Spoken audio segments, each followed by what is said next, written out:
Hello students, welcome back. Today we will talk about control and coordination in plants. So we were so far seeing control and coordination in humans, right? So discuss this. So do not have brain, they do not need this system at all. That is nervous system. Okay. Now coming to chemical coordination. So how do plants actually coordinate? Or how their leaves and everything the xylem phloem, it works in a proper manner, in a precise manner. So that happens with the help of a chemical messenger called as hormones. So any chemical messenger in their body is usually called as hormones, and plants usually work in coordination with the help of hormones only. Now they where do they coordinate? So they coordinate during the growth, they coordinate during the responses which they have to make to a stimulus like light, gravity, touch. Okay, so how they are reacting to light, whether they are moving towards it or away from it, whether they are moving towards, their roots are moving towards gravity or not, right? So everything is decided by the chemical coordination.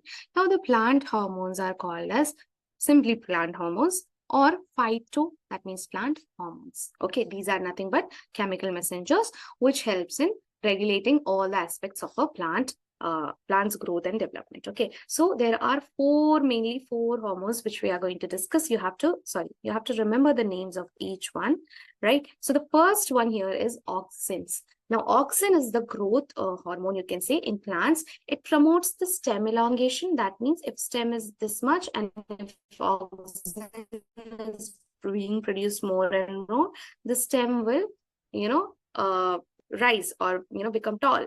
And also helps in phototropism. That means bending towards the light. So it helps in the plant bending towards a light source. Okay, then let's talk about gibberellins or gibberellins, whatever your teachers are pronouncing it. So gibberellins are the hormones which control the growth spurts, okay, and seed germination. So for example, a seed is germinating right now, so it needs, like, it is starting with a very small sapling, so that needs gibberellin to be there. That hormone is supposed to be released, then only that can happen. Cytokinin is the one which promotes cell division in plants. Okay, so one cell becoming two is because of cytokinin and delaying aging in cell. So obviously it is promoting cell division. It is helping that the leaves won't easily age and the cell will divide again and renew, right? But there is one hormone which now abscisic acid inhibits the growth. It stops the growth and closes the stomata during stress. Okay, so it helps in stopping the growth of a plant to a certain extent.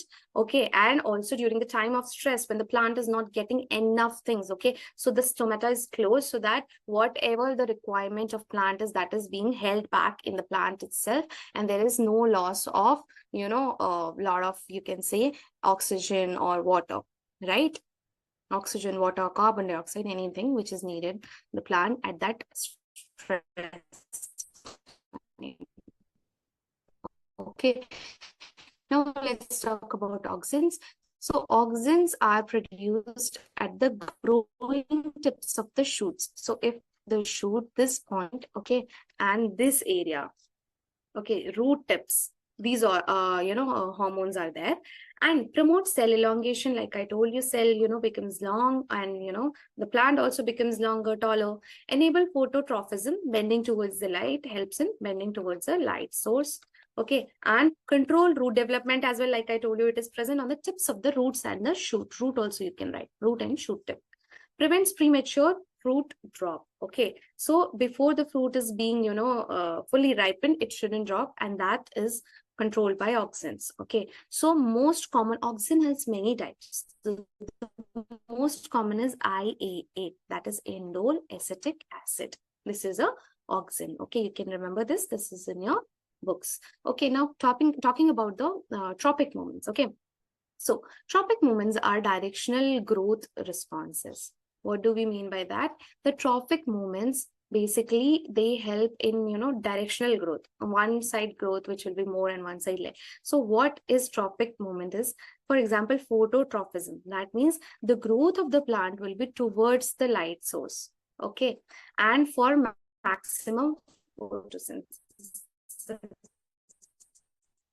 Then second is geo, related to gravity. Down with gravity, shoots grow upwards against it. Okay, so you can say that shoots show negative geotropism, and shoots show, positive geotropism. Hydrotropism, if something is, or some part of the plant like root is growing towards the water source for survival, then that is positive hydrotropism. Thigmo means touch. Okay, so growth response like touch, like vines wrapping around the support. So you might have seen, like, suppose if this is a stick or something and some kind of vines, grapevine and all, right? It starts curling towards it because of thigmotropism. Okay, they are showing a directional movement towards a touch of something. Okay, so that is all about this. Okay. Then nastic movements. So nastic movements are not growth related, first of all. And these are very rapid and non-directional response. That means it is not moving towards something, not moving towards water, not moving towards right. It's just showing a little bit of movements. What kind of movement could be there? So first is seismonastic movement. Seismonastic is seen in touch me not plant, which is Mimosa pudica. Okay, Mimosa pudica is a kind of plant. It looks like this. You might have seen it in, a lot of places around roadside or something, where you will see a lot of weeds growing. Okay, so these plants could be seen there, and if you will touch them, they will try to protect their, themselves by curling up or, closing their leaves. So what will happen? It will look like this now once you have touched it. Okay, all the leaves flap will be closed like this. Okay, so that is there. It protects it from herbivores or harsh weather. Okay, now photonastic movement is many flowers open their petals during the day and close them at night, responding to light. So they are opening their petals and closing, but what is happening there? They are not moving towards the light. They are not bending towards the light. They are just opening and closing. So that is a directional, or directionless response. Okay, so that is nastic movement. Trophic movement is directional responses were there, right? Okay, so I hope the difference between these two are clear. Okay, so again, you can go through this. If you have any, doubts, you can ask me. Everything is mentioned in this, the difference between the trophic movement and the nastic movement. Okay, now, so what we have discussed, we discussed that plants do not have a particular nervous system, but they do have hormonal communication among them, or in their, parts, different parts of a plant. Now, two types of responses are there, trophic and nastic. And these responses are, they are like either can be directional, like in trophic movements, and can be very rapid but directionless, that is nastic movements. Okay, and these survival, advantages helps the plants to find more resources or grow in a scarcity or scarce situation. Okay. So, okay, then let's do some questions. So, which hormone is responsible for stem elongation? I told you that is, we discussed at the first hormone. Okay, so auxin, cytokinin, abscisic acid. Among three, you have to answer that. Folding of Mimosa pudica. Okay, leaves is an example of phototropism, monastic movement, geotropism. And lastly, you can talk, think about the roots and shoots, how they grow. Okay. So thank you so much for joining the session. You can reach out to me on my Urban Flow profile. And if you have any doubts, you can ask me there. Okay, thank you. Bye-bye.